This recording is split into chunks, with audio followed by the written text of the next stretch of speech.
Bridge to Terabithia, Chapter 9, The Evil Spell. On Easter Monday, the rain began again in earnest. It was as though the elements were conspiring to ruin their short week of freedom. Jess and Leslie sat cross-legged on the porch of the Burkes, watching the wheels of a passing truck shoot huge sprays of muddy water to its rear. "That ain't no 55 miles per hour," Jess muttered. Just then, something came out of the window of the cab. Leslie jumped to her feet. "Litter bug!" she screamed after the already disappearing taillights. Jess stood up too. "What do you want to do?" "What I want to do is go to Terabithia," she said, looking out mournfully at the pouring rain. "Heck, let's go," he said. "Okay," she said, suddenly brightening. "Why not?" She got her boots and raincoat and considered the umbrella. "Do you think we could swing across holding the umbrella?" He shook his head. "Nah. We better stop by your house and get your boots and things." He shrugged. "I don't have nothing that fits. I'll just go like this. I'll get you an old coat of Bill's." She started up the stairs. Judy appeared in the hallway. "What are you kids doing?" It was the same words that Jess's mother might have used, but it didn't come out the same way. Judy's eyes were kind of fuzzed over as she spoke, and her voice sounded as though it were being broadcast from miles away. "We didn't mean to bother you, Judy. That's all right. I'm stuck right now. I might as well stop. Have you had any lunch?" "It's all right, Judy. We can get something ourselves." Judy's eyes focused slightly. "You've got your boots on." Leslie looked down at her feet. "Oh, yeah," she said, as though she were just noticing them herself. "We thought we'd go out for a while." "Is it raining again?" "Yeah. I used to like to walk in the rain." Judy smiled the kind of smile Maybelle did in her sleep. "Well, if you two can manage." "Sure. Is Bill back yet?" "No, he said he wouldn't be back until late. Not to worry." "Fine," she said. "Oh," she said suddenly, and her eyes popped wide open. "Oh!" She almost ran back to her room, and the plinkety-plink of the typewriter began at once. Leslie was grinning. She came unstuck. He wondered what it would be like to have a mother whose stories were inside her head instead of marching across the television screen all day. He followed Leslie up the hall to where she was pulling things out of a closet. She handed him a beige raincoat and a peculiar round black woolly hat. No boots. Her voice was coming out of the depths of the closet and was muffled by a line of overcoats. "How about a pair of clumps?" "A pair of what?" She stuck her head out between the coats. "Cleats. Cleats," she produced them. They looked like size 12s. "Nah, I'd lose 'em in the mud. I'll just go barefoot." "Hey," she said, emerging completely. "Me too." The ground was cold. The icy mud sent little thrills of pain up their legs, so they ran, splashing through the puddles and slushing in the mud. P.T. bounded ahead, leaping fish-like from one brown sea to the next, then turning back to herd the two of them forward, nipping at their heels and further splashing their already sopping jeans. When they got to the bank of the creek, they stopped. It was an awesome sight, like in the 10 Commandments on TV when the water came rushing into the dry path Moses had made and swept all the Egyptians away. The long dry bed of the creek was a roaring 8-foot-wide sea, sweeping before it great branches of trees, logs, and trash, swirling them about like so many Egyptian chariots.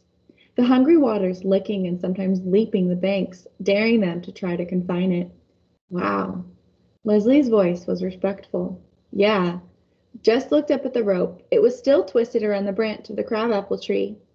His stomach felt cold. "Maybe we ought to forget it today." "Come on, Jess, we can make it."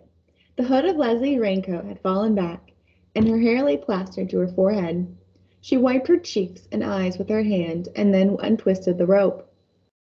She unsnapped the top of her coat with her left hand. "Here," she said, "stick P.T. in here. Carry him, Leslie. With that raincoat, he'll slip right out the bottom." She was impatient to be gone, so Jess scooped up the sodden dog and shoved him rear first into the cave of Leslie's raincoat. "You gotta hold his rear with your left arm and swing with your right, you know." I know." She moved backward to get a running start. "Hold tight." "Good gosh, Jess." He shut his mouth. He wanted to shut his eyes too, but he forced himself to watch her run back, race for the bank, leap, swing, and jump off, landing gracefully on her feet on the far side. "Catch!" He stuck his hand out, but he was watching Leslie and P.T. and not concentrating on the rope, which slipped off the end of his fingertips and swung in a large arc out of his reach. He jumped and grabbed it, and shutting his mind to the sound inside of the water, he ran back and then sped forward. The cold stream leaped his bare heels momentarily, but then he was in the air above it and falling awkwardly and landing on his bottom. PT was on him immediately, muddy paws all over the beige raincoat, the pink tongue sandpapering Jess's wet face. Leslie's eyes were sparkling. "Arise!" She barely swallowed a giggle. "Arise, King of Terabithia, and let us proceed into our kingdom." The King of Terabithia snuffled and wiped his face on the back of his hand. "I will arise," he replied with dignity, "when thou removes this foul dog off my gut." They went to Terabithia on Tuesday, and again on Wednesday. The rain continued sporadically, so that by Wednesday the creek had swollen to the trunk of the crabapple, and they were running through ankle-deep water to make their flight into Terabithia. And on the opposite bank, Jess was more careful to land on his feet. Sitting in cold, wet breeches for an hour was no fun, even in the Magic Kingdom. For Jess, the fear of the crossing rose with the height of the creek.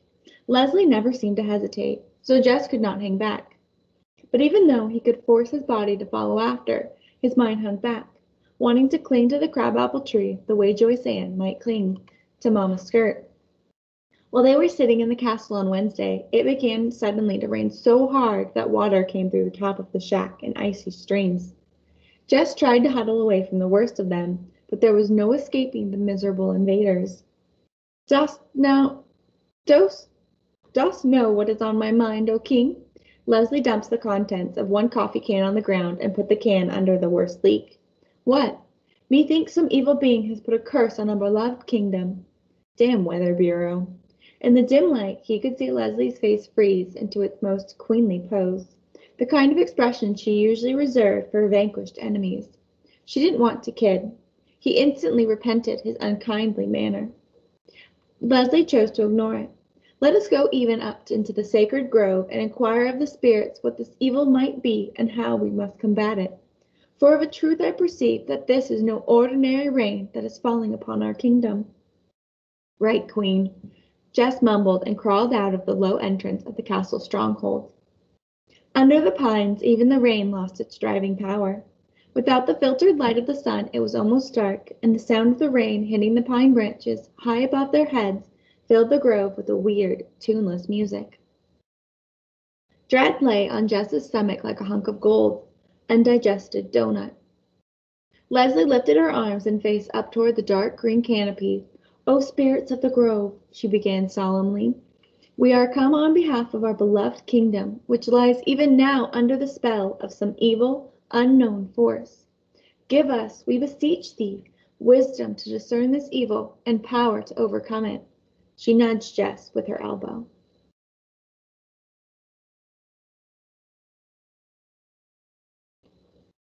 He raised his arms. He felt the point of her sharp elbow again. Yes, please listen, thou spirits." She seemed satisfied. At least she didn't poke him again. She just stood there quietly, as if she was listening respectfully to someone talking to her. Jess was shivering, whether from the cold or the place, he didn't know. But he was glad when she turned to leave the grove. All he could think of was dry clothes and a cup of hot coffee, and maybe just plunking down in front of the TV for a couple of hours. He was obviously not worthy to be king of Terabithia. Whoever heard of a king who was scared of tall trees and a little bit of water?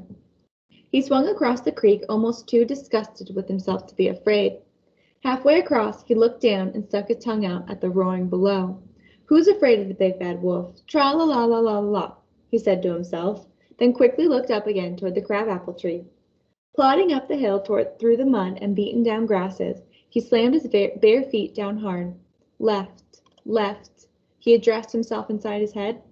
"Left my wife and 49 children without any gingerbread. Think I did right? Right, right by mine. Why don't we change our clothes and watch TV or something over at your house?"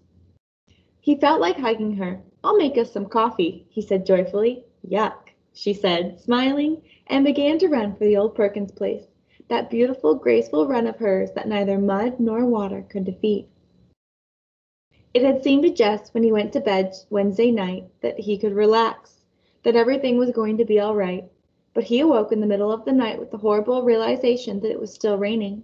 He would just have to tell Leslie that he wouldn't go to Terabithia. After all, she had told him that when she was working on the house with Bill, and he hadn't questioned her. It was so much that he minded telling Leslie that he was afraid to go. It was that he minded being afraid. It was as though he had been made with a great piece missing, one of Mabel's puzzles, with a huge gap where somebody's eye and cheek and jaw should have been.